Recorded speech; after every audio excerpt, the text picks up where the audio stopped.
Sesaat lagi Anda akan menyaksikan Apa Kabar Indonesia Pagi, didukung oleh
Anda menyaksikan Apa Kabar Indonesia Pagi. Pemirsa, informasi pertama untuk Anda ini rumah semi permanen terbakar di Kampung Babakan, Bandung, di Desa Wangunreja, Kabupaten Sukabumi, Jawa Barat. Kebakaran menewaskan 3 orang anak. Ya, pemirsa, kejadian ini bermula ketika di wilayah tersebut mengalami mati listrik. Salah satu anggota keluarga menyalakan lilin dan semua anggota keluarga tertidur. Lilin ternyata terjatuh dan mengenai karpet sehingga api merembet membakar atap rumah yang terbuat dari bambu. 5 anggota keluarga, 2 diantaranya keluar untuk meminta bantuan, namun ketiga korban berada di dalam rumah. Rencananya ketiga korban langsung dimakamkan usai disolatkan di masjid dekat rumah mereka.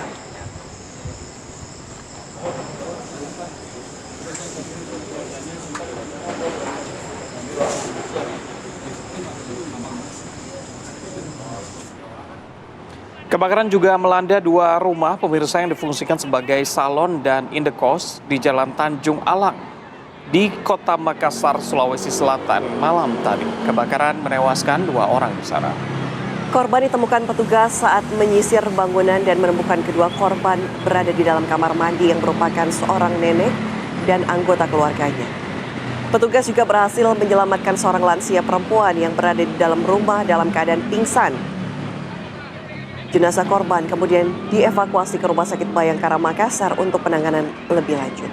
Hingga kini, pemirsa, penyebab kebakaran masih belum diketahui.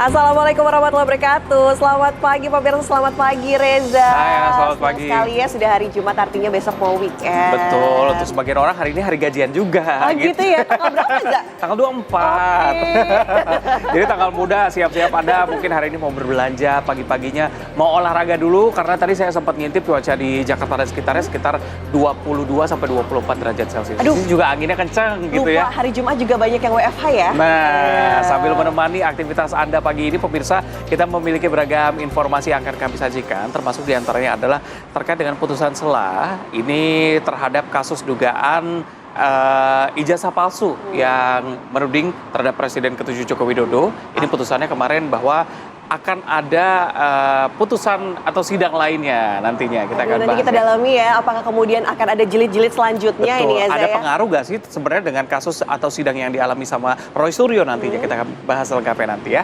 Tapi sebelumnya kita punya informasi untuk Anda pemirsa, di mana ada 9 tersangka dalam kasus pembunuhan. Ada 3 anggota Satres Narkoba Polres Katingan yang resmi ditahan Polda Kalimantan Tengah dengan pengenaan pasal pembunuhan berencana serta peredaran narkotika. Bandar Narkotika Bio bersama 2 rekannya, RM dan PR, sempat melarikan diri. Ketiganya ditangkap karena melakukan perlawanan saat proses penangkapan. Polisi menyita sejumlah barang bukti, diantaranya senjata api, senjata tajam, serta berbagai barang bukti lain yang diduga digunakan dalam aksi penganiayaan. Polisi masih memburu 4 pelaku lain yang diduga merupakan bagian dari kelompok bandar narkotika Bio dan terlibat langsung dalam aksi penyerangan terhadap petugas.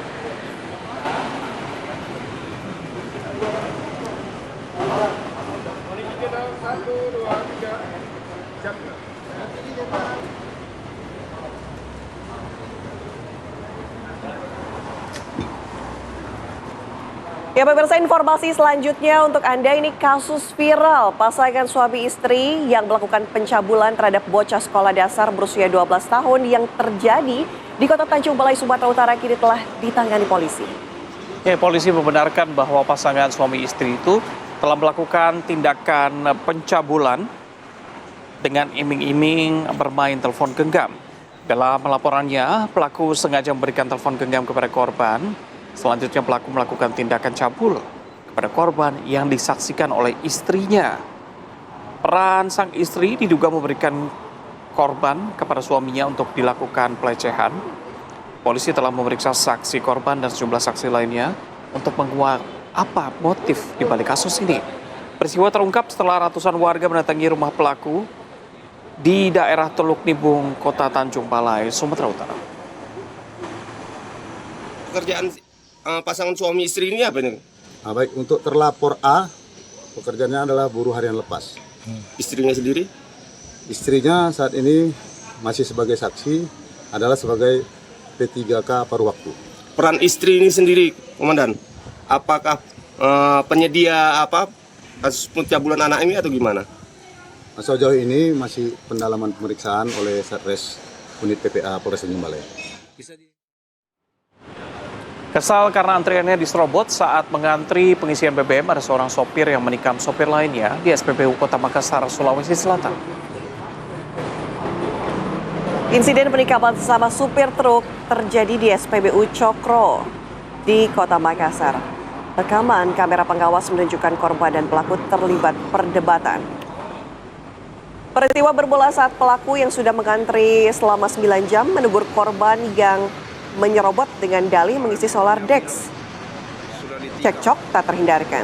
Tak lama, pelaku mencabut sebilah badik dan menikam korban di tengah keramaian SPBU. Sontak, kejadian ini menghebohkan warga. Polisi yang tiba di TKP langsung mengamankan pelaku bersama barang bukti. Sementara korban dibawa ke Rumah Sakit Wahidin untuk mendapatkan perawatan medis.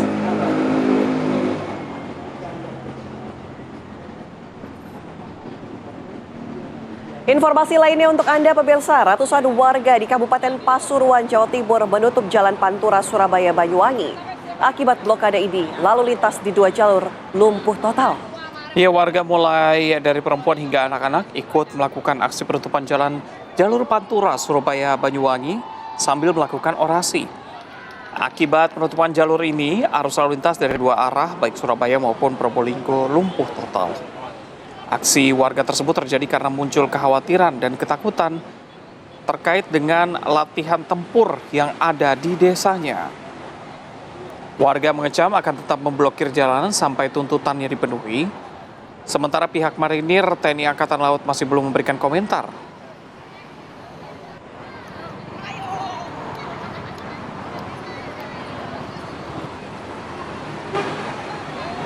Masih dari Jawa Timur, pemirsa, ada sebuah truk yang mengalami remblong dan menabrak karyawan pabrik yang hendak masuk kerja. Ini terjadi di jalur nasional Surabaya Jombang, Jawa Timur. Ada 2 karyawan yang tewas di lokasi kejadian.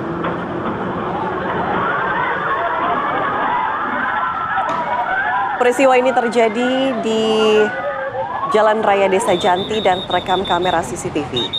Insiden bermula saat truk yang melaju dari arah Surabaya menuju Jombang kehilangan kendali akibat remblong sehingga menabrak 3 sepeda motor dan 4 pejalan kaki. 2 karyawan meninggal dunia di lokasi, sementara 6 orang lain yang mengalami luka-luka. Warga sekitar bersama petugas berupaya mengevakuasi korban kecelakaan dan membawa korban mendapatkan penanganan medis.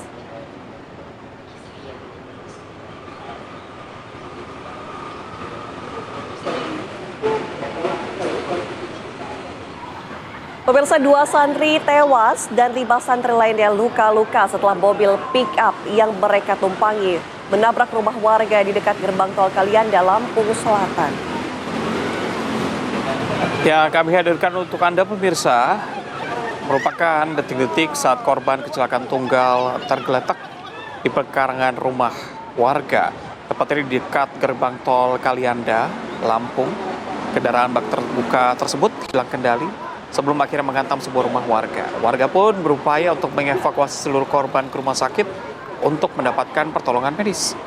Mobil pickup yang mengangkut 7 santri maksud kami diduga hilang kendali dan menabrak ke area rumah warga. Benturan keras menyebabkan korban terlempar ke pekarangan dan kendaraannya rusak parah. Menurut warga, seluruh korban merupakan santri yang baru selesai membuang sampah. 2 santri meninggal dunia di lokasi, sedangkan 5 lainnya masih menjalani perawatan.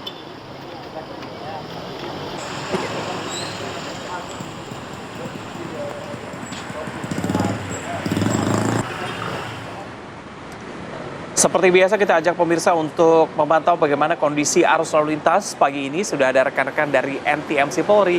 Brigadir Sarah siap melaporkan langsung dari studio NTMC Polri di Jakarta. Brigadir Sarah silakan dengan laporannya. Baik, terima kasih Reza dan juga Ana serta selamat pagi pemirsa, di mana situasi arus lalu lintas pada pagi hari ini melalui pantauan CCTV NTMC Korlantas Polri dari kawasan flyover Simpang Grogol, Jakarta Barat. Situasi arus lalu lintas dari arah Jalan Raya Daan Mogot yang akan mengarah ke Jalan Ledjen S. Parman ini sudah terlihat adanya peningkatan volume kendaraan ataupun dari Jalan Ledjen S. Parman yang akan mengarah ke Jalan Latu Menteng juga dalam keadaan kondusif ramai pada pagi hari ini. Peningkatan volume kendaraan juga terlihat dari tol dalam kota. Dan kami selalu menghimbau bagi Anda untuk tetap waspada dengan tetap menjaga batas aman kecepatan kendaraan Anda dan menjaga jarak aman kendaraan Anda dengan kendaraan lainnya. Dan yang kedua, kita bergeser ke kawasan Simpang Tomang, Jakarta Barat. Situasi arus lalu lintas pada pagi hari ini dari exit tol Tangerang yang akan mengarah ke Harmoni sudah mengalami peningkatan volume kendaraan ataupun dari arah Cawang yang akan mengarah ke Grogol melalui flyover yang juga dalam keadaan kondusif ramai pada pagi hari ini. Kami menghimbau bagi Anda yang akan berkendara untuk selalu berhenti di belakang garis stop saat Anda berada pada traffic light, patuhi marka jalan dan tetap pada jalur lalu lintas yang benar, tidak melawan arus untuk keamanan keselamatan diri Anda ataupun pengendara jalan lainnya. Dan yang ketiga, kita bergeser ke kawasan flyover Selipi Jaya, Jakarta Barat. Situasi arus lalu lintas pada pagi hari ini dari arah Cawang yang akan mengarah ke Grogol dalam keadaan kondusif ramai lancar, ataupun dari arah Grogol yang akan mengarah ke Cawang juga masih dalam keadaan relatif normal pagi hari ini. Tetap jaga batas aman kecepatan kendaraan Anda ataupun jaga jarak aman kendaraan Anda dengan kendaraan lainnya.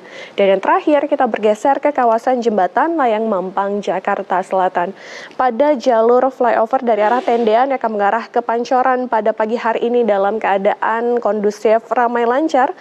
Namun pada jalur arteri dan jalur tol dari arah Pancoran yang akan mengarah ke Kuningan sudah terlihat adanya peningkatan volume kendaraan pada jam berangkat aktivitas perkantoran pada pagi hari ini. Tetap patuhi marka jalan dan tetap pada jalur lalu lintas yang benar untuk keamanan keselamatan diri Anda ataupun pengendara jalan lainnya.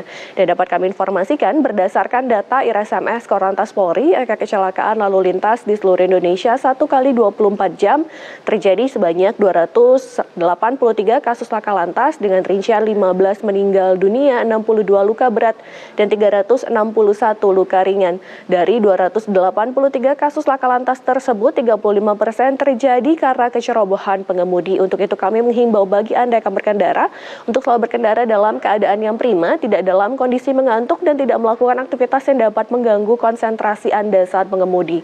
Untuk informasi tentang kondisi arus lalu lintas, Anda dapat menghubungi call center kami di 1500669. Demikian informasi arus lalu lintas yang dapat kami sampaikan pada pagi hari ini. Stop pelanggaran, stop kecelakaan, keselamatan untuk kemanusiaan. Salam presisi, kembali ke Reza dan juga Ana di studio. Terima kasih laporan langsung Brigadir Sarah. Ternyata kita tahu ya beberapa lokasi padat tapi ramai lancar gitu ya. Terima kasih sekali lagi dan kami ajak Anda pemirsa untuk jeda terlebih dahulu. Usai jeda kami hadirkan informasi Kepala Badan Gizi Nasional Sudaryono yang melakukan inspeksi mendadak ke beberapa dapur SPPG. Sesaat lagi di Apa Kabar Indonesia Pagi.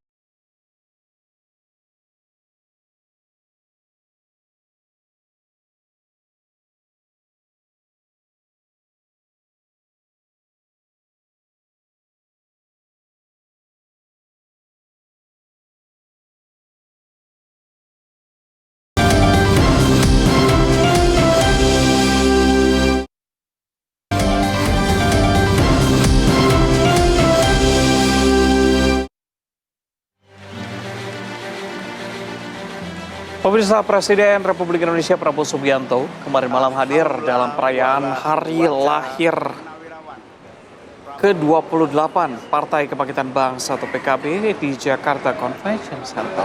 Presiden Prabowo Subianto dan Wakil Presiden Gibran Rakabuming Raka hadir, disambut Ketua Umum PKB Muhaimin Iskandar. Hadir pula sejumlah pemimpin partai politik diantaranya dari Partai Golkar, Partai Demokrat, PAN, dan PKS.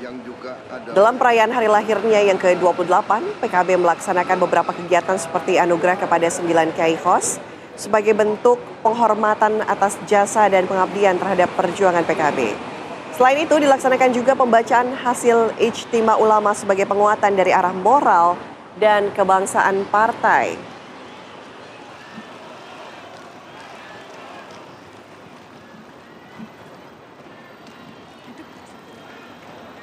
Selesai.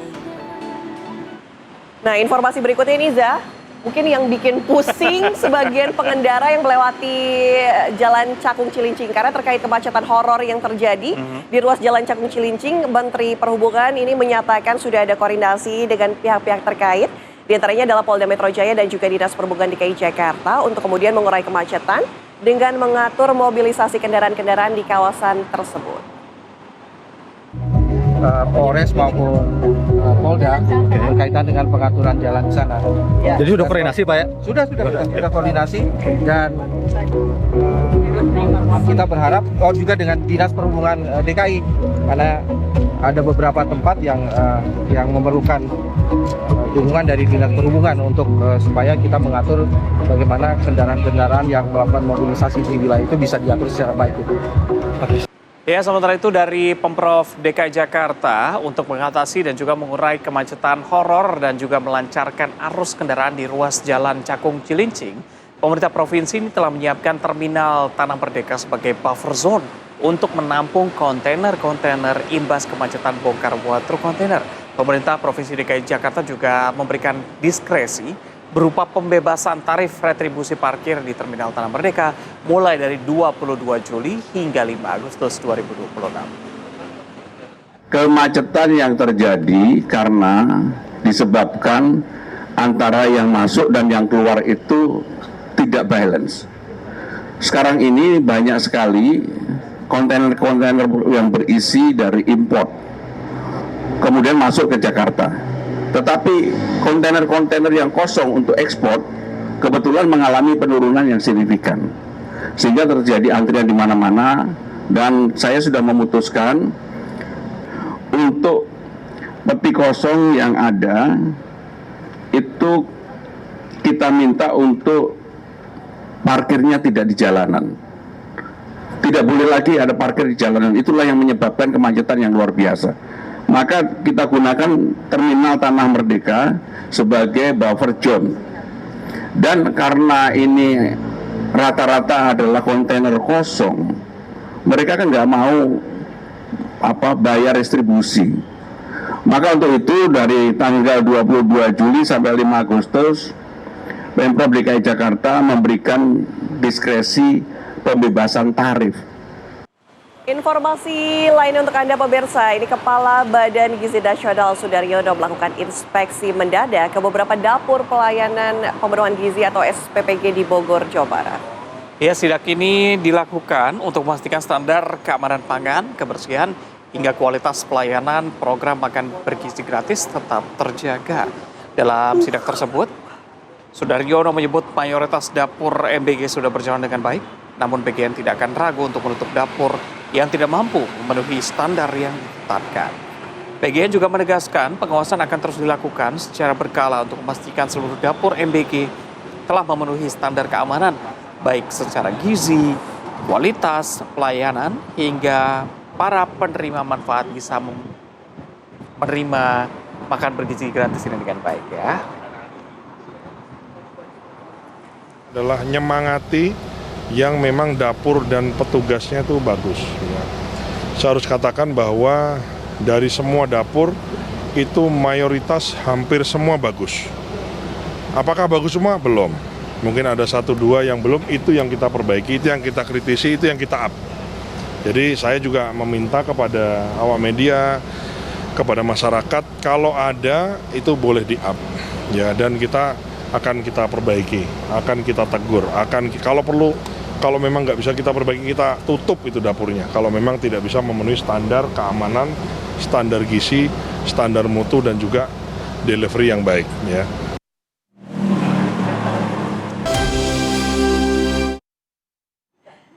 Ada kembali di Apa Kabar Indonesia Pagi. Pemirsa, kami hadirkan kembali informasi untuk Anda. Ini tawuran karena keinginan untuk terkenal dan membuat konten viral. Dua kelompok pelajar di Kota Demak dan Kota Semarang mengakibatkan seorang tewas dan juga sejumlah pelajar lainnya luka-luka.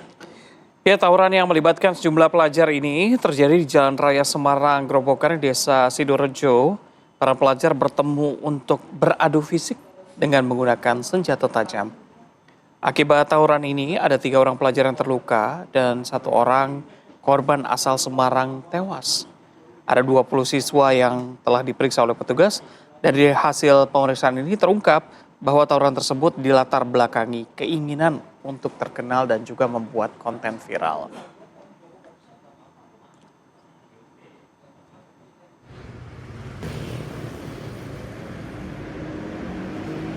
Kita ke informasi berikutnya. Sudah lebih dari 3 pekan, pemirsa, ini kebakaran lahan gambut di Desa Tumbang Nusa, Kabupaten Pulang Pisau masih belum juga berhasil dipadamkan.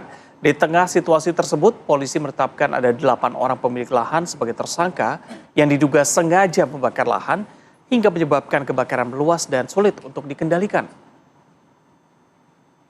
Petugas gabungan dari Dinas Kehutanan, BPBD hingga kepolisian terus berupaya memadamkan api. Namun, cuaca panas dan kondisi lahan yang kering, serta terbatasnya sumber air dan sulitnya akses menuju titik api menjadi kendala utama. Luas lahan yang terbakar diperkirakan mencapai lebih dari 50 hektar. Selain upaya pemadaman, pemirsa, kepolisian juga telah menetapkan 8 orang warga yang diduga merupakan pemilik lahan sebagai tersangka. Mereka diduga sengaja membakar lahan untuk pembukaan lahan di tengah musim kemarau, hingga menyebabkan kebakaran lahan di Tumbang Nusa terus meluas dan sulit dikendalikan.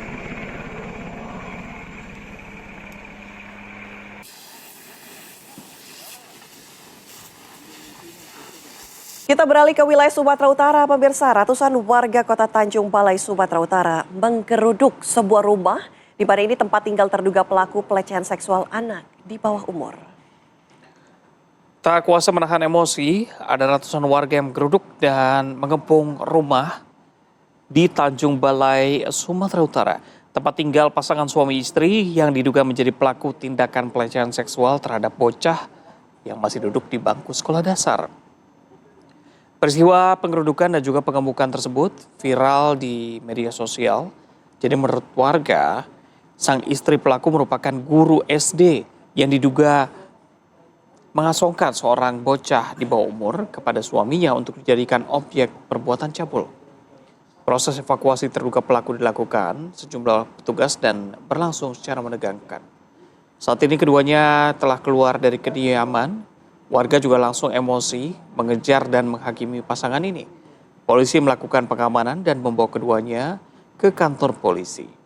Warga yang tidak puas turut bergerak menyambangi kantor polisi untuk memastikan proses hukum berjalan bagi keduanya.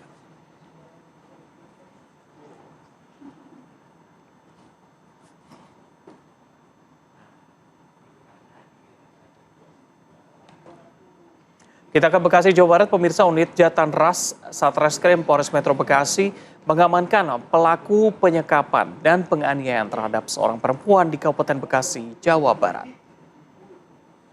Setelah sempat melarikan diri, pelaku penyekapan dan penganiayaan terhadap Tika Septiani, warga Cikarang Utara, Jawa Barat, akhirnya berhasil ditangkap. Pelaku diamankan di kawasan Matraman, Jakarta Timur tanpa perlawanan. Berdasarkan hasil penyelidikan sementara, pelaku mengaku nekat melakukan penyekapan dan penganiayaan dilatari rasa sakit hati dan cemburu setelah menduga korban memiliki kekasih lain. Korban mendapat penganiayaan selama 6 hari. Saat ini pelaku telah diamankan di Polres Metro Bekasi untuk menjalani pemeriksaan dan proses hukum lebih lanjut.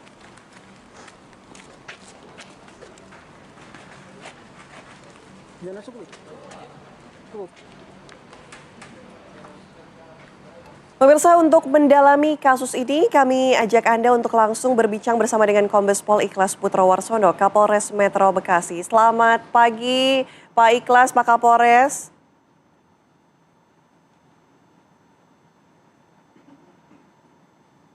Selamat pagi, Pak Kapolres.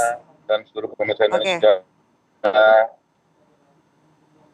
Oke, Pak, kami ingin elaborasi dari mulai kasus ini terungkap begitu ya Pak, kronologi kejadiannya hingga akhirnya terungkap seperti apa?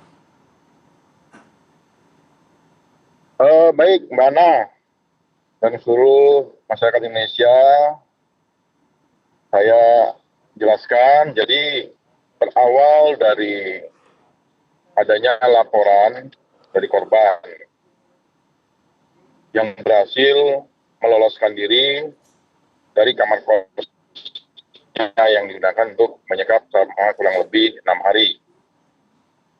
Kemudian korban datang ke Polres Metro Bekasi untuk membuat laporan polisi pada tanggal 9 Juli 2026.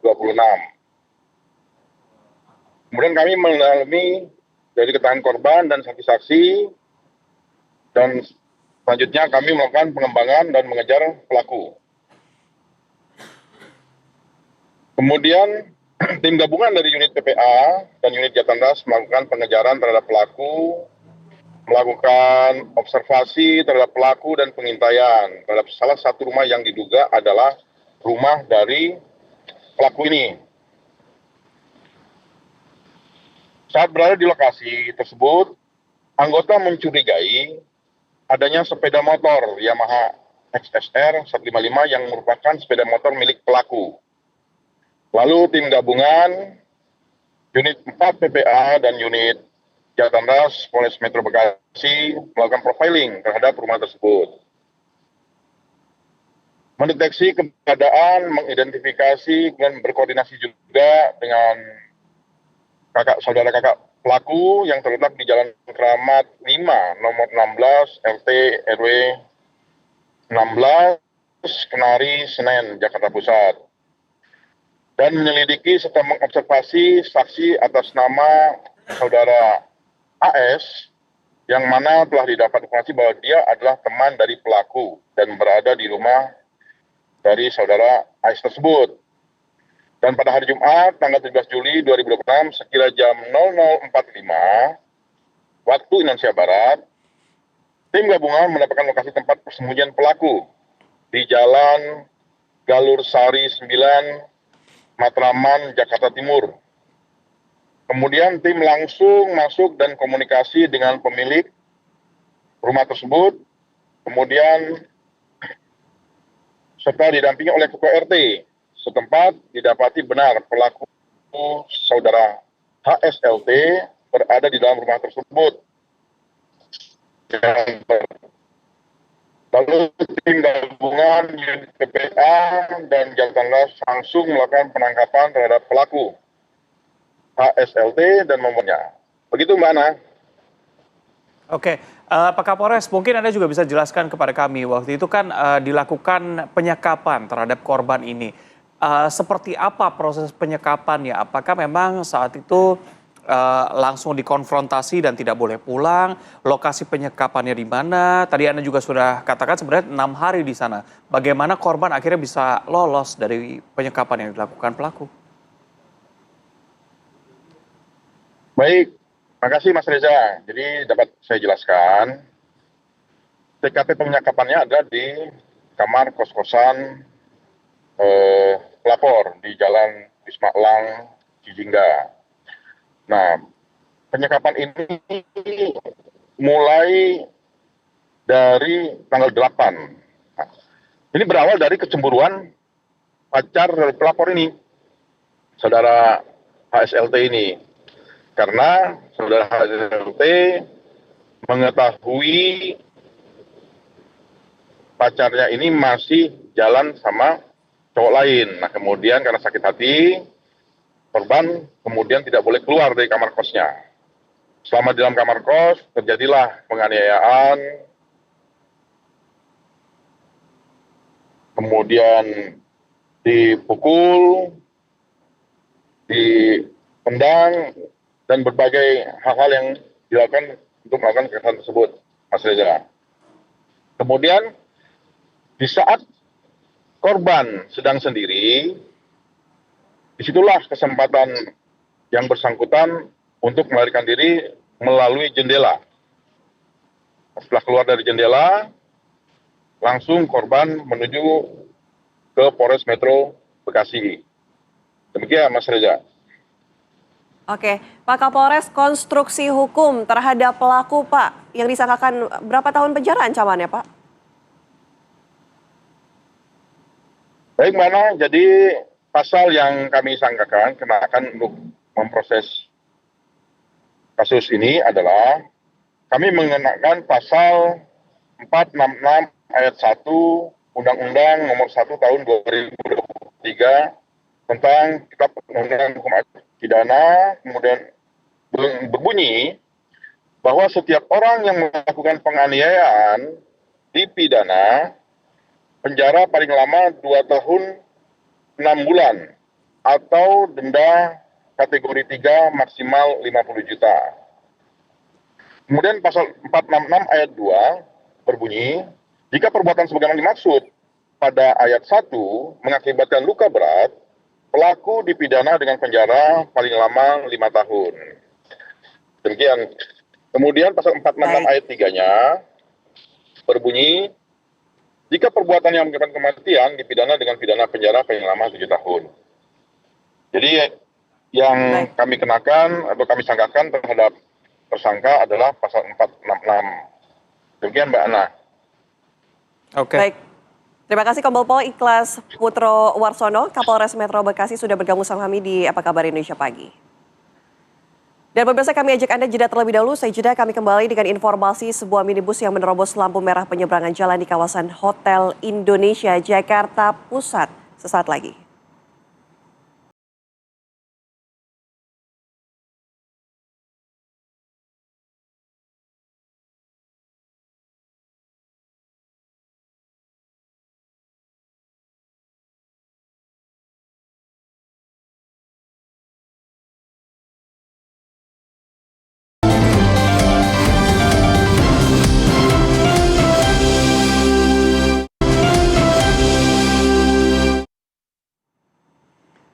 Anda bersama kami di Apa Kabar Indonesia Pagi. Pemirsa, kami punya informasi terkait dengan angin puting beliung yang menerjang kawasan industri PT VME hingga akhirnya menghancurkan ada 2 bangunan shelter di kota Batam, Kepulauan Riau.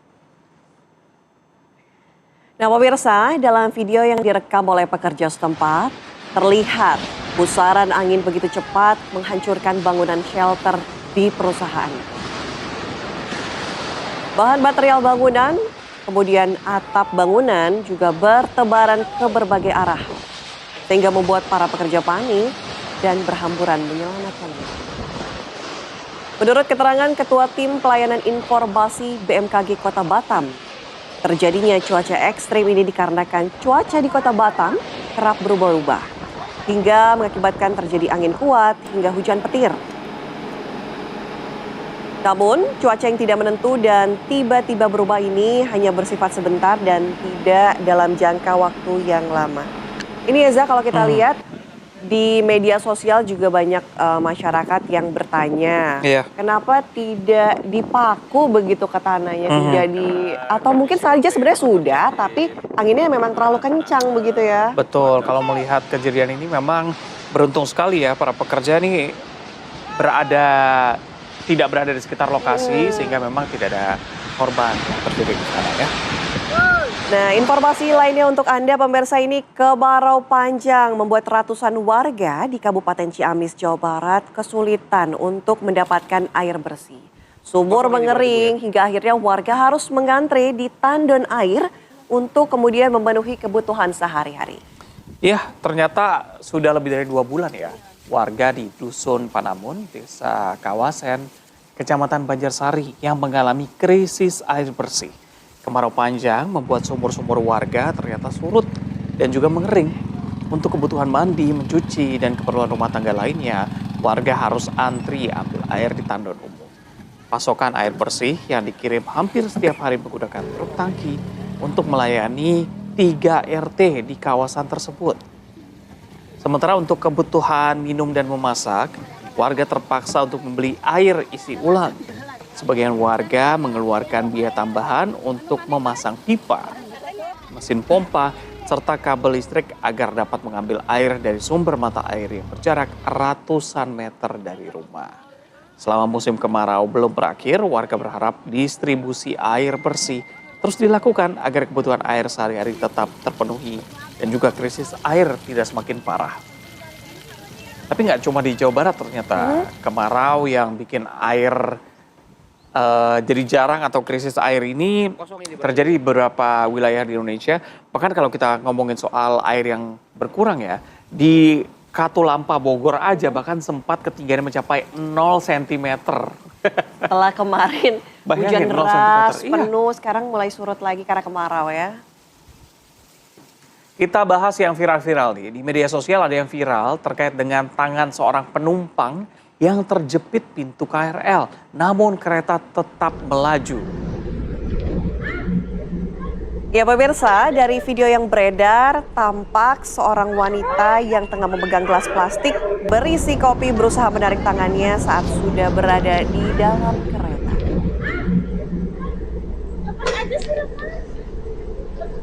Penumpang lain juga turut membantu meregangkan pintu agar tangan penumpang tersebut bisa ditarik dan juga terlepas dari jepitan pintu. Petugas peron yang berada di lokasi sempat memberikan isyarat ke arah belakang tempat petugas buka tutup pintu kereta. Namun, kereta tetap melaju dengan kondisi tangan penumpang yang masih terjepit. Aduh, gimana ini, Za? Iya, ini bahaya juga. Ini kitanya juga harus lebih hati-hati karena mungkin jadwal tutup pintu kereta kan ini sudah pasti ya. Jadi Iya. kitanya mungkin harus lebih cekatan. Betul, ada petugas beberapa juga. faktor juga begitu ya, walaupun memang sudah dijaga petugas, tapi selalu diingatkan juga jangan memaksakan diri untuk buru-buru atau tergesa-gesa masuk ketika memang waktunya sudah mepet atau pintu sudah mulai bergerak gitu ya. Semoga korban ini baik-baik saja, tidak terluka juga ya.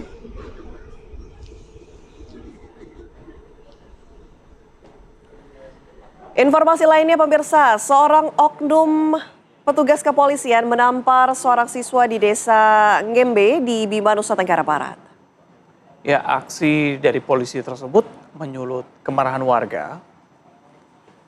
Warga pun berusaha untuk memblokir ruas jalan desa dan menuntut polisi tersebut untuk diproses secara hukum. Polres Bima yang mendengar informasi ini langsung mengamankan anggota polisi berinisial RS. Hingga berita ini ditayangkan, pihak sekolah maupun pihak kepolisian masih belum memberikan konfirmasi motif atas peristiwa tersebut.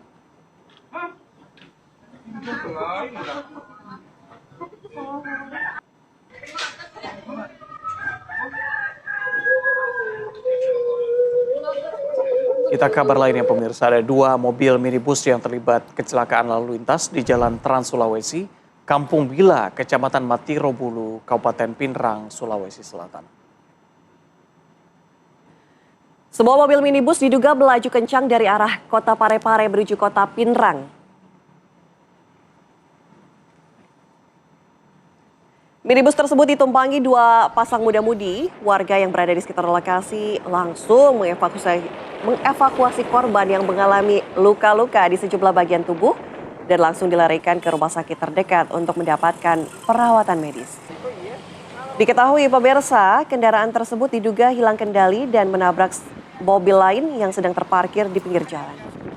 Dan akibat kuatnya benturan, kedua kendaraan terjun ke persawahan di sisi jalan. Ini menandakan harus hati-hati. Kita tidak tahu, mungkin kita sudah hati-hati, orang lain kurang hati-hati atau sebaliknya. Oh, ingat kata Tulus ya, Gimana hati-hati tuh? di jalan. Oke.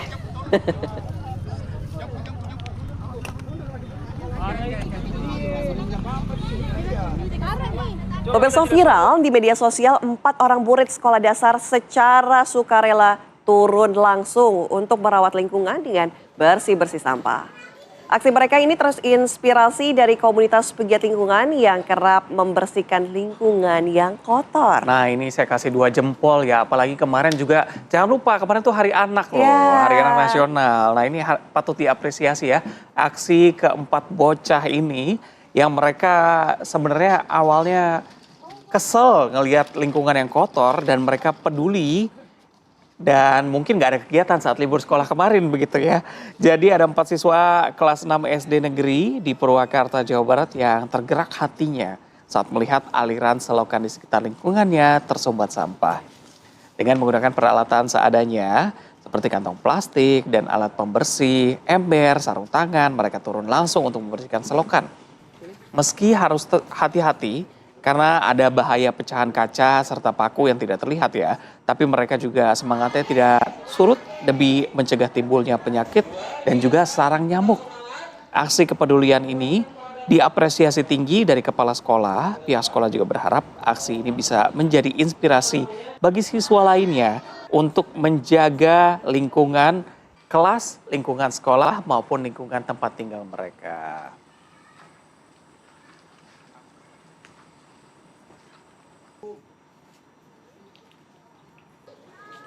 Kita ke informasi berikutnya, ini antrian truk yang menunggu giliran untuk mengisi BBM jenis solar di sejumlah SPBU. Ternyata antriannya cukup panjang ya. Ini terjadi di Kota Parepare yang menyebabkan kemacetan lalu lintas di sana.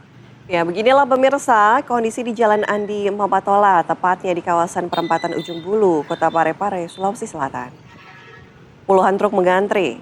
Panjangnya antrian membuat sebagian badan jalan tertutup hingga arus lalu lintas menjadi tersendat. Kondisi ini sudah berlangsung cukup lama dan hingga kini belum ada penanganan yang mampu mengatasi antrian truk. Untuk itu sejumlah pihak meminta agar penanganan nyata segera dilakukan agar mengurai kemacetan.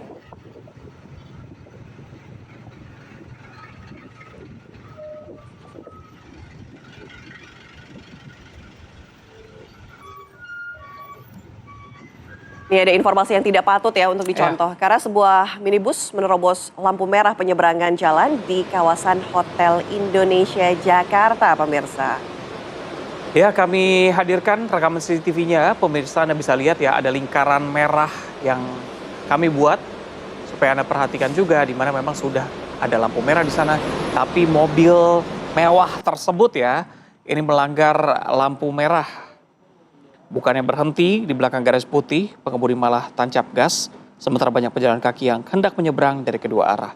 Ketika ditegur, sang pengemudi malah lebih arogan dan terjadi cekcok di lokasi.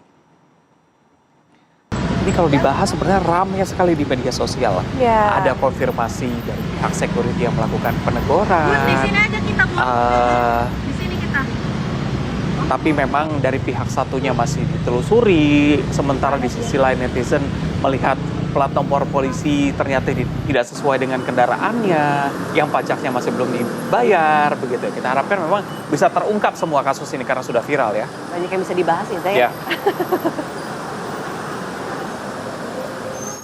Informasi berikutnya ada 2 santri yang tewas dan 5 santri lainnya mengalami luka-luka, pemirsa, setelah mobil pick-up yang mereka tumpangi menabrak rumah warga di dekat gerbang tol Kalianda, Lampung Selatan.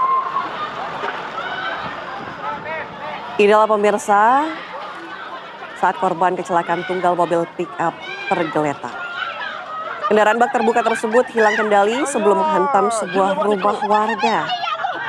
Warga berupaya mengevakuasi seluruh korban untuk mendapatkan penanganan medis. Mobil pick-up yang mengangkut 7 santri ini diduga hilang kendali kemudian menabrak rumah warga. Benturan keras menyebabkan korban terlempar ke pekarangan dan kendaraan rusak parah. Menurut warga, seluruh korban merupakan santri yang baru selesai membuang sampah. Sementara itu, 2 santri meninggal dunia di lokasi, sedangkan 5 santri lainnya masih menjalani perawatan intensif.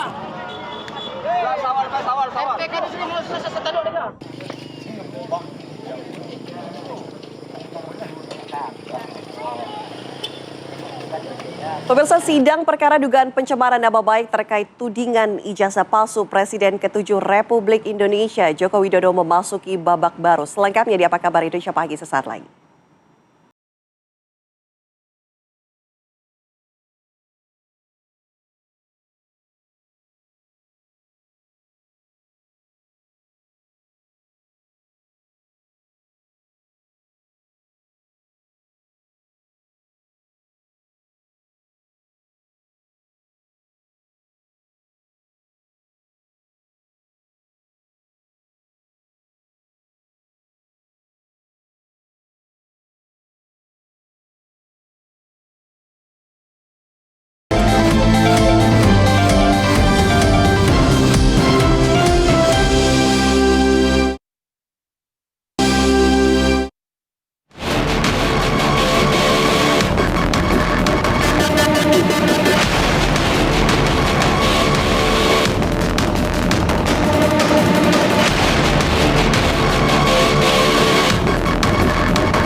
Sidang perkara dugaan pencemaran nama baik terkait tudingan ijazah palsu Presiden ke-7 RI Joko Widodo memasuki babak baru.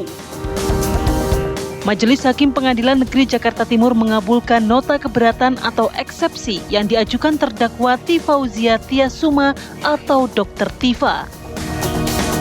Dalam putusannya, Majelis Hakim menyatakan surat dakwaan jaksa penuntut umum tidak disusun secara cermat, sehingga dinyatakan batal demi hukum. Konsekuensinya, pemeriksaan perkara tidak dapat dilakukan ke tahap pembuktian di persidangan.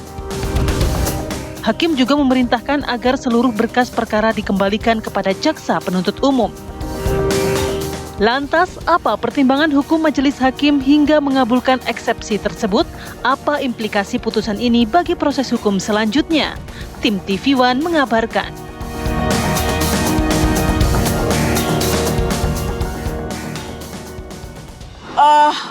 Seluruh rakyat Indonesia, percayalah bahwa keputusan dari Majelis Hakim pada hari ini untuk menerima eksepsi kami tidak menyurutkan langkah saya, tidak menyurutkan langkah kami untuk terus memperjuangkan kebenaran, terutama terkait dengan persoalan yang selama ini sudah menjadi beban bagi seluruh bangsa Indonesia terkait dengan otentitas dari ijazah yang selama ini menjadi polemik. Sehingga apa? Sehingga ke depan kita tidak perlu harus menemui persoalan ini lagi pada presiden-presiden maupun pejabat-pejabat berikutnya. Iya, ini cukup ramai dibahas terkait dengan pengabulan eksepsi dari Dr. Tifa ya mengejutkan berbagai pihak, tapi sebagian pihak lainnya memang sudah terprediksi katanya. Nah, akhirnya dakwaan batal demi hukum. Langsung saja ya. Iya, kita langsung bahas dengan Reza. narasumber yang sudah hadir bersama kami di studio ya. Ada Aziz Yanuar, kuasa hukum Tifauzia Tiasuma. Selamat pagi Bang Aziz. Pagi. Ada juga Bang Rifai Kusuma Negara, kuasa hukum Joko Widodo. Pagi Mbak Ana, ya, Bang Reza. Bang Rifai. Pagi. Oke, saya mau ke Bang Aziz terlebih dahulu. Ya. Hakim menyatakan batal demi hukum. Mungkin bisa dijelaskan sedikit ya. Letak kelemahan paling mendasar dari dakwaan yang diajukan sebelumnya ini apa sehingga harus dibatalkan demi hukum? Ya, saya jelaskan ada dua hal ya Mbak dan Pak Mas Reza. Jadi yang pertama adalah dapat saya sampaikan perihal mengenai dibatalkan yang dakwaan itu memang kalau dari pendengaran kami waktu persidangan itu ada beberapa poin, terutama yang kami soroti adalah butir keempat dari eksepsi atau sekarang kita kenal dengan perlawanan dari dokumen perlawanan kami. Itu yang dipertimbangkan. Apa itu? Di situ obskur gitu kan, libas. Jadi dakwaan itu kabur dan tidak jelas. Nah, di situ dipertimbangkan berbagai hal mengenai pasal-pasal yang dituduhkan kepada terdakwa. Namun ada ketidakjelasan dalam arti gini, uraian-uraian yang disampaikan di detail dakwaan pasal-pasal tadi itu setelah diteliti tidak sinkron dengan perbuatan yang dilakukan oleh Dr. Tifa sendiri. Jadi saya kasih contoh gini gampangnya, Dr. Tifa mengemukakan beberapa hal, tapi dia tidak pernah melakukan sesuatu yang aktif. Yang diambil di sebagai barang bukti yang dicantumkan di dakwaan itu hanya pernyataan-pernyataan dari Dr. Tifa. Saya pernah sampaikan di forum ini juga, ada 28 unggahan yang dijadikan barang bukti. Dari 28 itu, yang terkait dengan Dr. Tifa langsung hanya 5. Dan 5 itu pernyataan-pernyataan. Sedangkan pasalnya ada 4 kan, ada 433, 434 KUHP, lalu ada Undang-Undang ITE 32 dan 35, itu intinya kan. Nah, sedangkan pasal 32, 35 itu membutuhkan suatu tindakan aktif. Dia memanipulasi, merubah, dan itu tidak dilakukan oleh Dr. Tifa. Dan di unsur-unsurnya itu tidak dijelaskan juga oleh jaksa. Jadi Dr. Tifa didakwa pasal 32, 35, tapi tidak dijelaskan apa yang dia lakukan, unsur apa yang memenuhi itu. Jadi itu menimbulkan ketidakjelasan. Itu yang secara sederhana saya dapat sampaikan atas pengamatan kami dari putusan kemarin, seperti itu. Oke, saya ke Bang Rifai sebelum kita masuk lebih dalam. Pak Jokowi mendengar ini komentarnya seperti apa? Nggak ada masalah kalau beliau pertama. Jadi kami laporkan bahwa perkembangannya kan. Jadi memang kemarin saya hadir juga mendengar langsung putusan. Karena tadinya kalau memang ini perlawanan ditolak, berikutnya kan pemeriksaan saksi. Kami ingin mengikuti tanggal berapa Pak Jokowi ditetapkan untuk hadir. Karena beliau udah ready, gitu ya. Tapi kenyataannya kan kemarin ada putusan selah yang menyatakan dakwaan ini batal demi hukum. Yang berarti kan perlu waktu lagi karena ini perlu dikoreksi lagi. Nah, cuma mungkin saya agak beda nih sama dengan yang disampaikan sama Bang Aziz ya. Kalau saya sih melihat kemarin dari putusan itu yang menjadi titik poin adalah adanya penggunaan pasal penghinaan menggunakan KUHP lama dan KUHP baru. Jadi zaman KUHP lama itu kan kita kenal penghinaan itu di pasal 310. Nah di KUHP baru itu di pasal 433. Persoalannya jaksa ini menggunakan kedua pasal tersebut dalam sebuah dakwaan. Yang sebenarnya kalau kita mengikuti asas lex favoreo atau ketentuan dalam masa transisi ya, mana pasal yang paling meringankan itulah yang digunakan. Nah, bukan keduanya, harus memilih salah satu. Nah kenyataannya karena digunakan keduanya menjadi problem. Nah kalau saya sih kemarin melihat itu titik persoalannya sehingga akhirnya ini dinyatakan batal demi hukum. Nah di bagian akhir juga majelis menyatakan secara tegas bahwa dalam konteks ini jaksa bisa melakukan dua hal opsi. Pertama dia bisa, kalau keberatan dengan putusan banding ke pengadilan tinggi, tapi kalau menerima dengan saran perbaikan maka dia bisa melakukan koreksi berdasarkan pasal 75. 14 hari ya Pak? Tidak diatur, nggak ada waktunya. Cuma di situ dibilang bahwa dia bisa memperbaiki dan kesempatannya 1 kali. Setelah dia perbaiki, dia daftarkan kembali, maka akan bersidang kembali. Tahun depan pun bisa dilakukan? Setelah koreksi tidak diatur. ya, kita katakan koreksi. Tidak diatur, ya kembali lagi. Tapi kalau terlalu lama kan juga ada persoalan kepastian hukum bagi korban. Karena kembali lagi jaksa ini kan bukan berdiri sendiri juga. Ya, beliau ini kan sebenarnya sudah merepresentasikan kepentingan korban tindak pidana. Yang diambil alih oleh negara dan ini jaksa untuk melakukan penuntutan. Jadi menurut saya kalaupun dilakukan pilihan koreksi, menurut saya jangan terlalu lama juga ya, karena ada kepentingan korban di sini. Akan didorong koreksi ini? Kalau kami sih menjalankan seperti itu, tapi dengan kembali lagi kita menghormati ya, jaksa kan lembaga independen, apakah dia tetap mau ngambil, saya mau banding, ya itu pilihan. Tapi juga kalau mau melakukan koreksi juga kami apresiasi karena menurut saya kalau disempurnakan dakwaan kan jauh lebih bagus. Diperbaiki kan berarti mengarah kepada penyempurnaan ya. Karena semakin bagus dakwaan, semakin duduk sebuah dakwaan, pemeriksaan perkara juga akan lebih lancar. Karena dalam pidana itu yang jadi pemeriksaan itu dasarnya adalah dakwaan. Jadi kalau dikoreksi kan bagus-bagus aja. Dan ini di tahap awal dikoreksinya. Dibanding di tengah-tengah itu kan menjadi persoalan. Oke. Bang Aziz, kalau kita lihat Dr. Tifa dari awal menuju persidangan sangat firm begitu ya, bahwa saya tidak akan pra-peradilan, saya akan lanjut ke persidangan. Apakah memang ini sudah terprediksi oleh tim Anda bahwa akan ada hal-hal yang dibatalkan oleh pihak pengadilan sendiri? Ya, karena dengan segala hormat ya, kami justru melihat krusialnya ini di tingkat awal, di penyelidikan dan penyidikan yang dilakukan oleh pihak polisian gitu. Jadi kami menghargai betul-betul pihak kejaksaan, dalam hal ini JPU yang kemarin juga hadir dan berbagai tingkatannya yang terlibat. Jadi memang kalau kami lihat ini memang ada problem ketika proses ini awal. Karena saya jelaskan tadi memang di awal bahwa memang pasal-pasal yang dituduhkan ini terlalu dipaksakan untuk seorang Dr. Tifa dalam hal ini ya. Karena juga memang pasalnya itu ada overcharging perihal mengenai undang-undang ITE. Kemudian itu bukan delik aduan. Delik aduannya kan pasal 27. Kemudian polisi berubah dalam hal implementasi penggunaan pasal itu. 27-nya dihilangkan, masuk pasal delik umum 3235. Which is itu juga saya katakan tadi, kalau kita bedah unsur-unsur pasal 3235, itu tidak dilakukan oleh Dr. Tifa. Dia tidak mempunyai kemampuan. Dan juga secara fakta, di bukti yang kemudian diserahkan ke jaksa itu nggak ada. Itu menurut saya problem dari awal memang. Jadi pihak jaksa tentu saja dalam hal ini menurut kami tidak bisa 100% dipersalahkan juga. Kemudian kita masuk ke pasal mengenai tadi yang abang kita sampaikan 310, 311 yang sekarang berubah jadi 433, 434. Nah, saya cermati betul di situ bahwa pasal mengenai penistaan atau penghinaan yang dulu diatur di 310 dan fitnah yang diatur di 311 itu ada norma yang secara detail disampaikan oleh ahli-ahli. Kemarin kita dengar, Bang Rifai juga dengar bagaimana majelis hakim mengutip pendapat ahli. Ada Pak Yahya Rahab, jadi ada literasi yang dikutip dari pendapat beliau. Nah, saya kutip sedikit juga pendapat dari beberapa ahli mengenai 310, 311 tadi, penistaan atau penghinaan.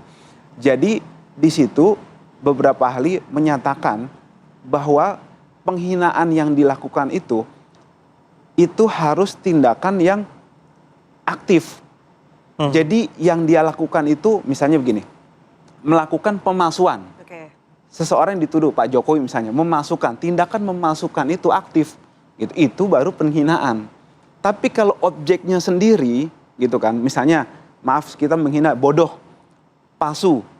Jadi pasif, dia tidak aktif. Itu penghinaan ringan.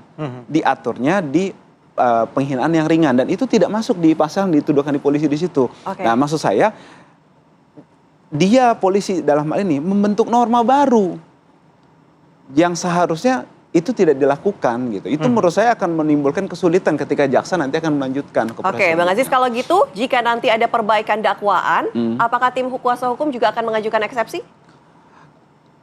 Kalau mengajukan eksepsi tentu saja, itu kan bagian dari hak kita. Tapi menurut ketentuan, Bang Rifai juga tadi mungkin sempat singgung, nantinya jika ini terjadi, nah kelanjutannya itu tidak ada putusan sela. Dia akan berlanjut nanti langsung pokok perkara diputuskannya di akhir nanti. Kalaupun mau mempertimbangkan putusan sela lagi, gitu. Jadi tidak ada putusan sela selanjutnya. Bang Rifai, langkah yang akan diambil seperti apa? Amunisi apa yang dipersiapkan? Ya kalau kami kan sebenarnya kembali lagi kepentingan Pak Jokowi kan sudah diambil alih oleh pihak jaksa. Ya. Jadi kami hanya lebih ke berkoordinasi dengan pihak jaksa ya, dengan proses hukum yang memang kami harapkan ya. Karena kembali lagi kan namanya korban tindak pidana selalu menginginkan mendapatkan keadilan dari sebuah perkara yang bergulir ini gitu ya. Jadi kami juga berkoordinasi dengan pihak jaksa untuk mungkin segera mengambil sikap dengan pilihan yang ada. Apapun putusannya kami support. Di sisi lain, kalau kami kemarin juga adalah mengkonsolidasi rencana pembuktian. Karena kembali lagi ya, ini kan saksinya banyak ya. Dari Solo, Jogja, teman SMA, teman kuliah, dosen-dosen, UGM. Nah kami lebih mengarah ke persiapan itu. Tapi dengan begini kan berarti ada jeda nih. Ada waktu istirahat dulu ya. Sambil kita memantau pra-peradilannya yang satu lagi gitu ya. Tapi yang menarik mungkin satu, kalau kemarin Pak perkara Bu Tifa di depan, Pak Roy di belakang, ini bisa berputar nih karena ini jeda, ini bisa gantian Pak Roy yang di depan, Bu Tifa yang di belakang. Atau dulunya akhirnya bareng gitu ya. Ini juga efisien juga nanti untuk persidangan. Tapi ya kami ikuti aja, biarkan bergulir ya. Intinya kami sekarang berkoordinasi dengan pihak jaksa. Kalau putusan sela ini dijadikan rujukan, apa persiapan dari Anda? Enggak masalah, kan yang dipersoalkan hanya formalitas dakwaan untuk diperbaiki. Ya itu kan monggo diperbaiki. Kalau betul mau diperbaiki ya hitungan hari kok. Perbaiki, masukin lagi, daftarkan lagi gitu ya.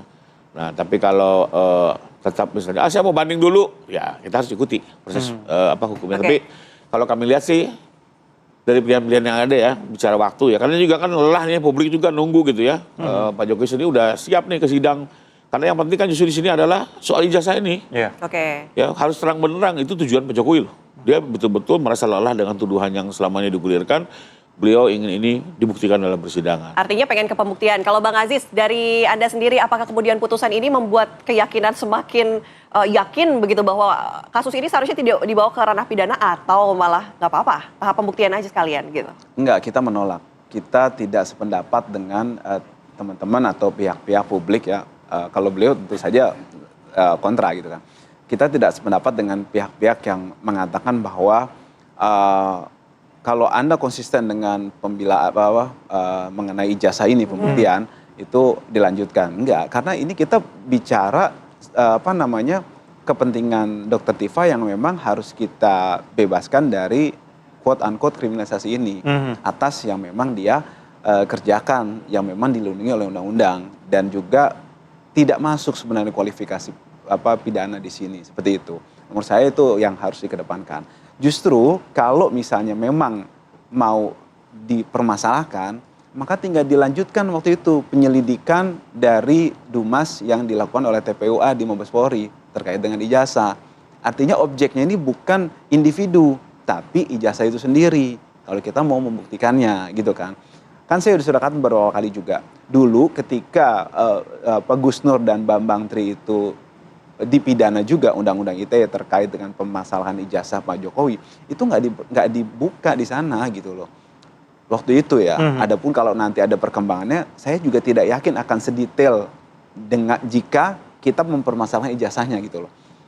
Yang dilaporkan oleh TPUA waktu itu kan perihal mengenai dugaan ijazah yang palsu kan begitu. Nah, maksud kami kalau memang kita konsisten untuk hal tersebut, publik, masyarakat, atau ada elemen masyarakat yang mempermasalahkan hal tersebut, tentu saja lebih baik kita dorong itu. Bukan malah mendorong orang untuk dipidana gitu kan, untuk di situ ada pembuktian tentang ijazah. Keliru itu menurut saya gitu. Justru di sini kami atas nama kepentingan klien harus melindungi hak-haknya dan juga mempertahankan supaya perkara ini tidak berlanjut. Seperti itu. Oke. Bang Rifai mungkin komentarnya seperti apa nanti bisa dijawab usai jeda ya. Iya dong. Kami akan kembali usai jeda, tetap bersama kami di Apa Kabar Indonesia Pagi.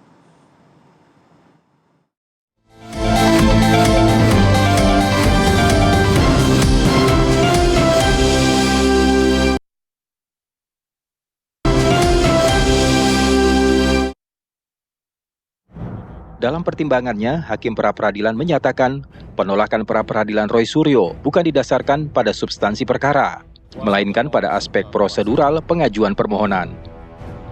Menurut Hakim, Roy Suryo telah ditetapkan sebagai tersangka sejak 7 November 2025 dan memiliki kesempatan untuk mengajukan pra-peradilan sebelum perkara dilimpahkan ke pengadilan. Namun hak tersebut tidak digunakan hingga berkas perkaranya dinyatakan lengkap. Pra-peradilan yang diajukan Roy Suryo pun dianggap menunda jalannya sidang pokok perkara. Terkait penetapan tersangka setelah pelimpahan perkara dan setelah pra-peradilan pertama mencapai tahap kesimpulan adalah bentuk nyata upaya untuk menunda-nunda dan mengganggu proses pemeriksaan pokok perkara. Menurut Hakim, upaya ini adalah salah satu bentuk penyalahgunaan pra-peradilan. Menimbang bahwa berdasarkan seluruh uraian pertimbangan di atas, maka permohonan pra-peradilan pemohon sudah tidak relevan lagi sehingga sudah sepatutnya dinyatakan ditolak untuk seluruhnya. Sementara itu, tim kuasa hukum Roy Suryo menyatakan menghormati amar putusan, namun tetap mengkritisi pertimbangan hukum yang menjadi dasar penolakan permohonan pra-peradilan tersebut. Tapi rupanya Hakim pra-peradilan buang badan, menyerahkan kepada pengadilan pokok perkara nanti mungkin di PN Jakarta Timur agar bisa kemudian katanya memeriksa kualitas dan yang lainnya jauh lebih katakanlah lebih lebar. Selanjutnya, pihak Roy Suryo siap menghadapi sidang pokok perkara kasus penyebaran informasi tudingan ijazah palsu Presiden ke-7 RI Joko Widodo. Dari Jakarta, Hafsa Syafira dan Budi Satrio, TV One mengabarkan. Ya, kami lanjutkan dialognya, Bang Rifai. Jadi seperti apa? Tadi Bang Aziz sudah memberikan tanggapan. Pihak Anda melihatnya seperti apa sekarang? Ya, kembali lagi kalau di putusan sepemahaman saya ya, sebenarnya putusan setelah kemarin sih tidak mempersoalkan penggunaan delik khusus dan delik umum atau yang disebut tadi adanya pasal-pasal KUHP dengan undang-undang IT ya. Itu tidak ada pembahasan terkait itu atau dianggap sebagai sesuatu kekaburan ya. Dan memang sebenarnya di berbagai jurisprudensi Mahkamah Agung terkait dengan penggunaan beberapa pasal dalam dakwaan, biasanya secara konsisten Mahkamah Agung berpendapat begini. Soal penggunaan pasal itu adalah kebebasan dari jaksa, sepanjang jaksa nanti harus bisa membuktikannya dalam sidang. Dengan konsekuensi kalau itu bisa dibuktikan, maka gugur. Karena itu model dakwaan itu kan ada yang subsidiar ya, jadi dari yang terberat turun.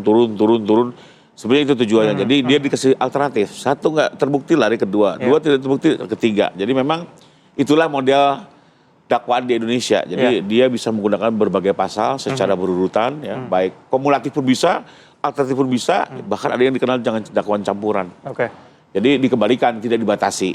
Bahwa teman-teman advokat men-challenge sudah tugasnya seperti itu, ya.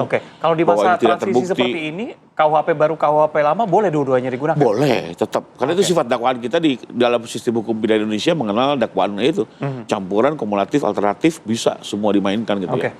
Sebagai contoh misalnya kan, kalau secara logika orang bingung gimana sih ini ada pembunuhan, harusnya pemilih salah satu dong. Tapi kan kenyataannya dari mulai pembunuhan berencana, pembunuhan biasa sampai kealpaan diurut. Padahal kan harusnya dari segi perbuatan juga harusnya jadi ambigu kan. Yang mana sih? Tapi dalam dakwaan Indonesia, sistem dakwaan Indonesia itu bisa diurutkan. Nanti tinggal milih mana yang terbukti dan mana yang terberat. Lebih kurang begitu. Nah, ya itu memang keadaannya seperti itu dan ini sistem sudah berjalan lama. Jadi saya hormati saja dengan apa yang sudah dibangun teman-teman jaksa, ya.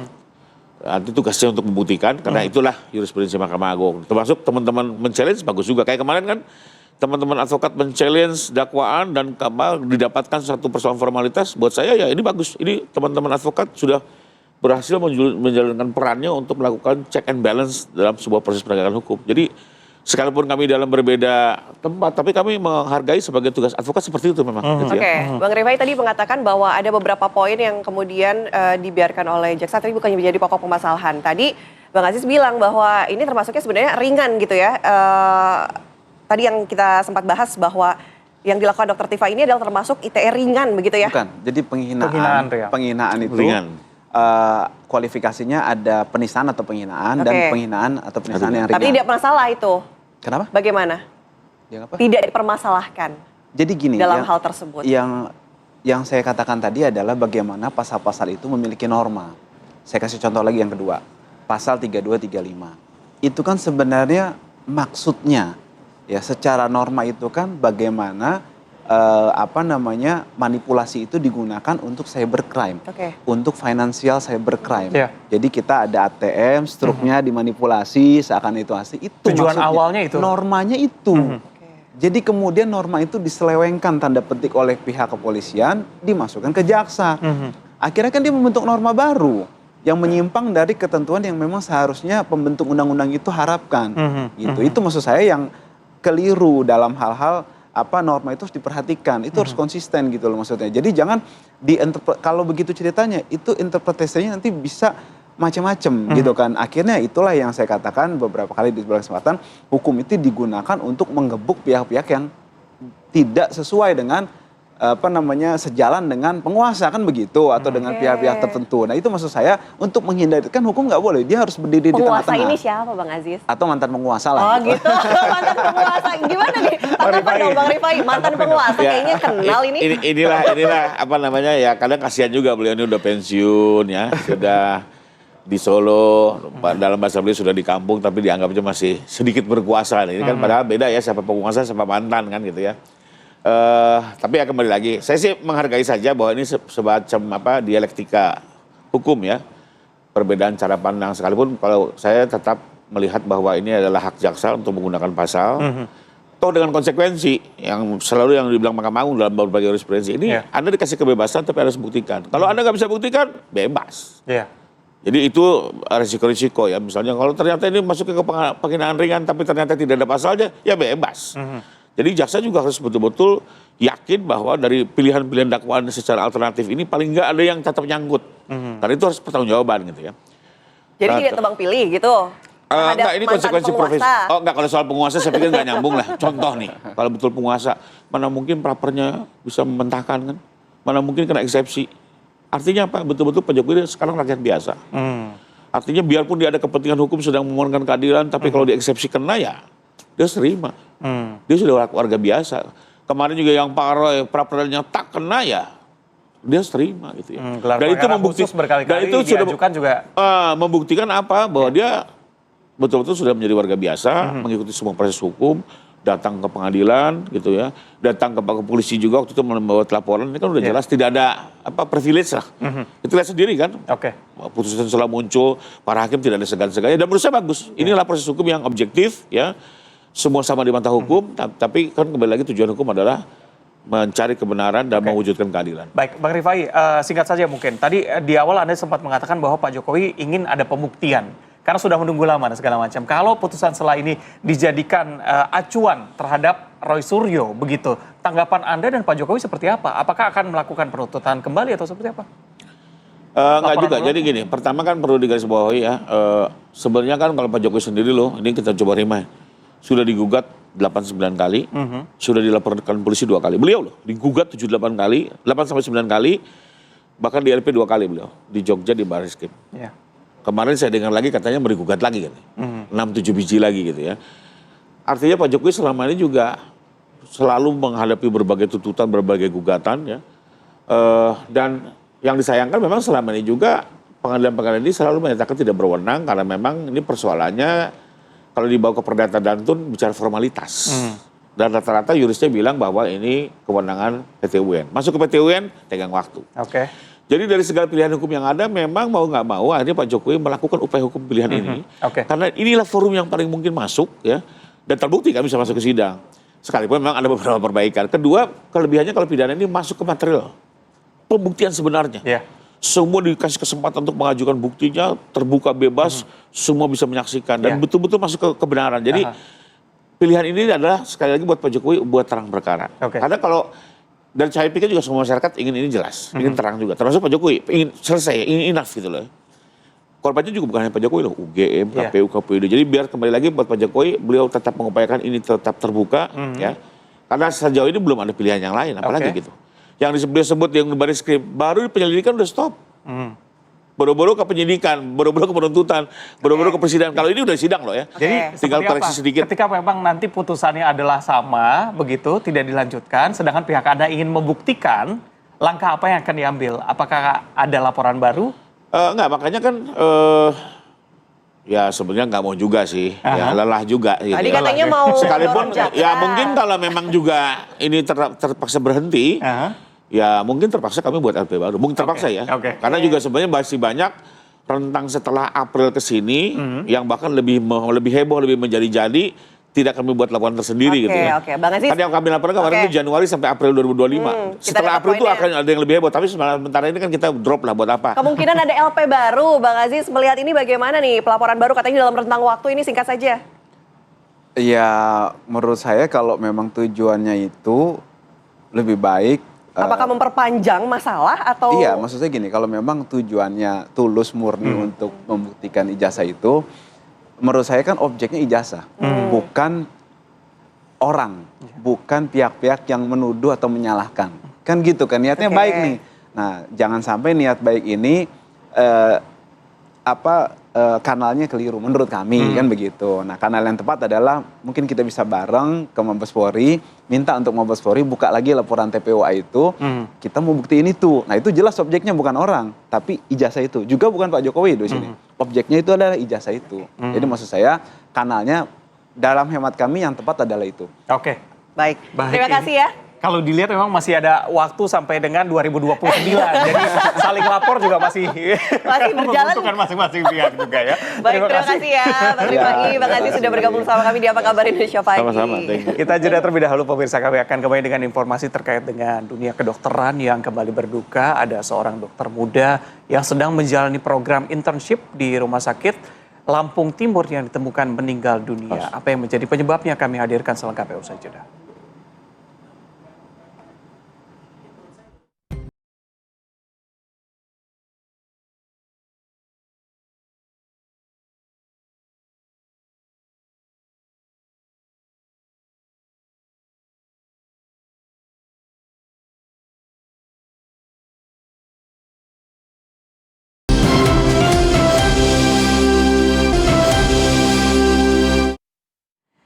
Masih di Apa Kabar Indonesia Pagi, pemirsa, dunia kedokteran kembali berduka. Seorang dokter muda yang sedang menjalani program internship di Rumah Sakit Sukadana Lampung Timur ditemukan meninggal dunia di dalam kamar sebuah guest house.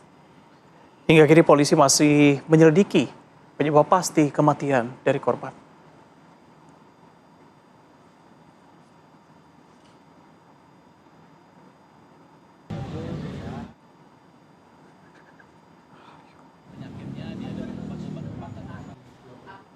Muhammad Zulfikar Drakel, alumni Fakultas Kedokteran Universitas Indonesia 2018, ditemukan tidak bernyawa di sebuah kamar guest house di Lampung pada Selasa. Dokter muda ini merupakan peserta program internship Dokter Indonesia atau PD angkatan Februari 2026 yang menjalani masa pengabdian. Ia diketahui tinggal di guest house Sakinah selama 4 bulan, namun beberapa hari terakhir tidak terlihat keluar kamar. Karena curiga, rekan sejawat bersama dengan penjaga guest house memeriksa kamar dan menemukan Dr. Zulfikar dalam kondisi meninggal dunia. Polisi masih terus melakukan penyelidikan untuk mengetahui penyebab pasti kematian Dr. Zulfikar.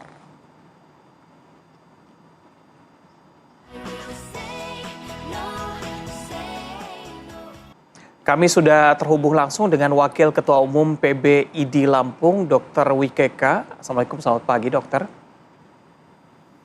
Selamat pagi Mas Reza. Dokter, mungkin saya, yang menjadi pertanyaan dari publik adalah kalau kita mundur banyak beberapa kejadian juga yang dokter sedang magang, meninggal dunia akhirnya. Baik itu karena beragam faktor, kelelahan dan sebagainya. Sebenarnya kami sebagai awam juga bertanya-tanya, apa yang menjadi penyebabnya, Dok? Baik, terima kasih Mas Reza, Mbak Ana, selamat pagi. Selamat pagi untuk pemirsa TV One seluruh Indonesia. Pertama-tama tentunya saya atas nama seluruh anggota Ikatan Dokter Indonesia mengucapkan belasungkawa yang sedalam-dalamnya atas berpulangnya teman sejawat kami, Muhammad Zulfikar Drakel, dalam melaksanaan tugas sebagai internship dokter magang di Lampung Timur. Kami turut berduka, kami merasa kehilangan teman sejawat yang mana beliau dalam rangka melaksanakan magang, tugas magang di Lampung Timur. Kami mendapatkan berita laporan dari ID cabang dan wilayah di Lampung bahwa ada teman sejawat yang meninggal di kamar kosnya di Kota Metro Lampung. Kemudian teman-teman langsung mengambil sikap untuk mendalami, melakukan investigasi secara menyeluruh terhadap informasi yang diberikan. Dan kami juga sudah melakukan investigasi secara langsung pada hari Selasa, Rabu. Kita datang langsung ke Lampung untuk menelusuri secara langsung jejak dan kemungkinan-kemungkinan apa yang bisa terjadi. Dan dari teman-teman di lapangan dan saya sendiri terjun langsung ke sana, kami tidak menemukan adanya permasalahan terkait dengan program tersebut yang related dengan kejadian meninggalnya almarhum. Jadi overtime, bullying, tindak kekerasan dan lain sebagainya itu tidak ditemukan. Dan tim bekerja sama dengan beberapa komponen antara lain dari pihak polisian, baik itu dari Polda maupun dari Polres Metro, kemudian dari Dinas Kesehatan dan dari PIKI Provinsi, PIKI Pusat, dan Kementerian Kesehatan melalui Direktorat Jenderal Sumber Daya Manusia Kesehatan dan dari Inspektorat Jenderal Kementerian Kesehatan. Itu Mas Reza. Oke, Dokter WWK, untuk temuan saat ini sejauh mana, apa kemudian penyebab dari korban meninggal dunia jika ditemukan tanda-tanda kekerasan, begitu dugaan hingga saat ini sudah adakah informasinya? Dari hasil temuan kami di lapangan, kebetulan kami juga bertemu langsung dengan Bude atau kakak dari almarhum, dan dari keluarga tidak ada izin untuk kita melakukan otopsi visum et repertum, sehingga kami dari tim juga hanya melihat secara pemeriksaan luar. Dan dari riwayat sebelumnya kita berkesimpulan bahwa almarhum sementara kita simpulkan meninggalnya itu karena kondisi sakit. Dari riwayat penyakitnya kita juga udah telusur ke rumah sakit, ketemu dengan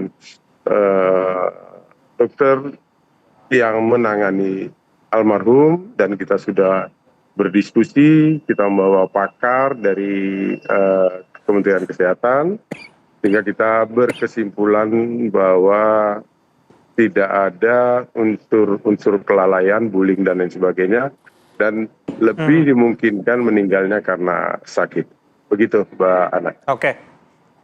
Baik, dokter, tadi Anda katakan memang berbagai temuan yang Anda temukan di sana tidak ada pembulian, daftar atau jadwal kerja juga sesuai, begitu tidak ada yang overtime, begitu. Tapi bagaimana memastikan bahwa ini juga terjadi di berbagai pihak, begitu, tidak hanya di Lampung saja, Dok, untuk memastikan bahwa tidak ada lagi kasus kekerasan dan juga bullying yang terjadi di lingkungan kedokteran? Ya, baik Mas Reza, ini pertanyaannya menusuk sekali. Memang kami dari Ikatan Dokter Indonesia sangat konsen terhadap hal tersebut, karena walau bagaimanapun mereka lulusan dokter baru merupakan teman sejawat kami, yang dalam kode etik kedokteran merupakan saudara kandung kami. Dan untuk itu kami tetap terus melakukan pemantauan. Kami bekerja sama juga dengan Kementerian Kesehatan, dan Ikatan Dokter Indonesia mempunyai cabang di seluruh kabupaten kota di Indonesia dan di 38 provinsi. Sehingga teman-teman di lapangan Ikatan Dokter Indonesia cabang dan wilayah itu ikut melakukan monitoring pemantauan terhadap pelaksanaan program internship. Dan kami sudah mendapatkan akses, mendapatkan izin dari Direktorat Jenderal Kementerian Sumber Daya Manusia dan Kesehatan untuk melakukan monitoring. Jadi teman-teman di cabang dan di wilayah itu punya akses langsung ke wahana tempat mereka melakukan internship. Jadi harapannya sih dengan lapisan yang cukup banyak, karena di daerah juga ada PIKI sendiri, kemudian ada dokter pendamping, ada rekan-rekan kerja lainnya, dan ada kami dari Ikatan Dokter Indonesia. Harapannya tapisan-tapisan itu akan meminimalisir. Harapan kami bukan hanya minimalisir, bisa menghilangkan aspek-aspek yang mungkin selama ini muncul dan menjadi sorotan publik. Begitu, Mas Reza. Oke, Dokter WWK, adakah kemudian rekomendasi konkret mungkin dari ID ya kepada Kementerian Kesehatan agar mungkin kejadian-kejadian dokter internship yang tidak kita inginkan begitu ya tidak terjadi lagi, Dokter? Baik, terima kasih Mbak Ana. Jadi sebelumnya Ikatan Dokter Indonesia sudah sebelum kejadian 2-3 sebelum kejadian sebelumnya itu Ikatan Dokter Indonesia sudah mengajukan usulan ke Kementerian Kesehatan saran tindak. Ada 11 poin yang kita usulkan dan responnya cukup bagus. Salah satunya adalah pembatasan jam kerja, jadi 40 jam per 1 minggu. Kemudian aspek-aspek hak-haknya para sejawat di lapangan, yaitu cuti sakit, cuti hamil, cuti melahirkan dan lain sebagainya. Nah, kita sudah memberikan rekomendasi dan sudah diterima. Tinggal satu rekomendasi, yaitu kita mengharapkan adanya perpendekan waktu untuk internship dari setahun menjadi 6 bulan. Kemudian kita mengusulkan juga untuk dilakukan screening, yang screeningnya lebih bukan screening kesehatannya, screening kesehatan bukan hanya yang superficial, tapi lebih ke mendasar, sehingga kita bisa mengetahui apakah calon-calon peserta ini mempunyai penyakit penyerta atau underlying disease, Nah, apabila itu ada, kami menyarankan untuk dilakukan treatment dulu sebelum melaksanakan program internship. Sehingga teman-teman sejawat kami nanti yang melaksanakan program tersebut betul-betul dalam kondisi kesehatan yang bisa kita kendalikan, kondisi kesehatan yang prima, sehingga bisa menjalankan tugas dan bisa menerima apabila ada permasalahan-permasalahan terkait dengan pasien, Pak. Baik. Oke, baik. Terima kasih Wakil Ketua Umum PB ID Lampung, Dr. Wiweka sudah bergabung bersama kami pagi ini. Baik. Kita ajak pemirsa untuk jeda terlebih dahulu ya. Kami akan kembali dengan informasi terkait dengan media televisi pemerintah Iran yang merilis sebuah video rekaman yang memperlihatkan detik-detik peluncuran rudal dan drone yang menargetkan pangkalan militer Amerika Serikat di Yordania. Selengkapnya usai jeda. Dan informasi mancanegara tadi sekaligus juga menutup jumpa kita di Apa Kabar Indonesia pagi hari ini. Saya Reza Baluel. Dan saya Ana Telita, pamit undur diri. Terima kasih pemirsa, sampai jumpa.